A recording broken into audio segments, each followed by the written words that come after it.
You're looking for a gaming rig that you can actually live with, something that runs the games you love without constant hiccups, that fits in your room without taking over the whole house, and that doesn't feel like a money-draining experiment.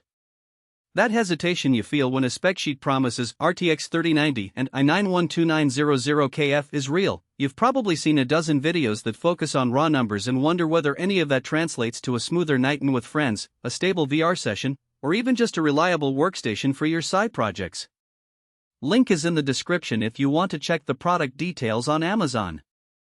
Let's break down what this CYBERPOWERPC Gamer Xtreme VR actually delivers in everyday use, where it shines, and where it might leave you wishing you'd spent a little less. First off, the heart of this machine is the 12th Gen Intel Core i9-12900KF paired with an RTX 3090.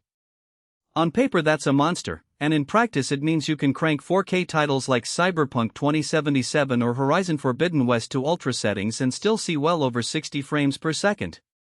If you own a high-refresh VR headset, the extra headroom is a lifesaver. You won't get the occasional frame drop that makes motion sickness creep in. I've seen creators stream 4K gameplay while simultaneously running Adobe Premiere in the background on similar builds, and the i9's performance cores handle that multitasking without throttling. That's the main practical strength. You get genuine high-end performance without needing to overclock or tinker with BIOS settings. But there's a flip side. The RTX 3090 is a 24GB beast of a card, and it draws a lot of power.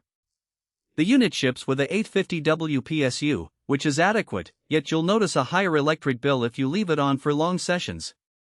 The cooling solution is competent, but the fans spin up noticeably under load, so the noise level can climb to a low mid-hum. Nothing you can't live with, but it's not a whisper-quiet office PC either. The chassis itself is a typical mid-tower with a tempered glass side panel. It fits under a standard desk, but you'll need at least a 12-inch clearance on all sides for airflow. If you're planning a compact bedroom setup, the size and the heat output are hidden trade-offs that many first-time buyers overlook. Who should actually buy this rig?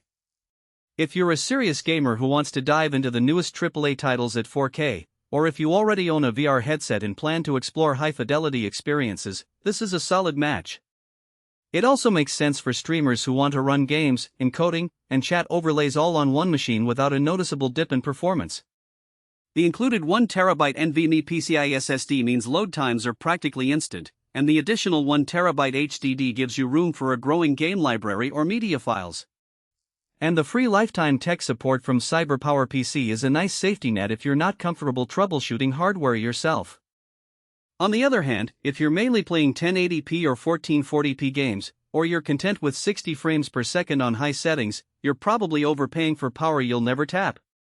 A mid-range build with an RTX 3070 or even a 3080 would shave a lot off the price while still delivering smooth performance at those resolutions. Likewise, if you're a tight-budget student or a casual gamer who only dabbles in VR, the upfront cost might stretch your wallet more than the performance gain justifies. The 16GB of DDR4 RAM is sufficient for most games now, but if you plan to run heavy virtual machines or large 3D rendering projects, you might hit a ceiling sooner than you'd like and have to upgrade later. Now let's talk about the real-world day-to-day. Boot times are quick thanks to the NVMe drive, and Windows 11 loads without the occasional driver hiccup you sometimes see on pre-built rigs. I set up a couple of multiplayer sessions with friends, and the network latency stayed low even when the Wi-Fi 6 module was handling both game traffic and a couple of streaming devices on the same router. That reliability is a practical strength you can't measure in a spec sheet. It just works. When I switched to a VR title, the headset tracked perfectly, and the frame rate stayed consistent, which is crucial because any dip can cause nausea. The system also stayed stable during a 6-hour gaming marathon. The only annoyance was the fan curve kicking in around the 80-degree mark, which made the room a bit louder but didn't affect performance. One area where the machine feels a little thin is the upgradability. The case has room for an additional 2.5-inch SSD, but there's no straightforward way to add another full-size GPU without opening the side panel and rearranging cables. If you think you'll want to future-proof by swapping in a newer GPU in a couple of years, you'll need to be comfortable with a bit of cable management. Also, the included keyboard and mouse are basic, so most buyers will end up purchasing peripherals separately, adding to the overall cost. Bottom line, the CYBERPOWERPC Gamer Xtreme VR is a no-nonsense, high-performance desktop that delivers on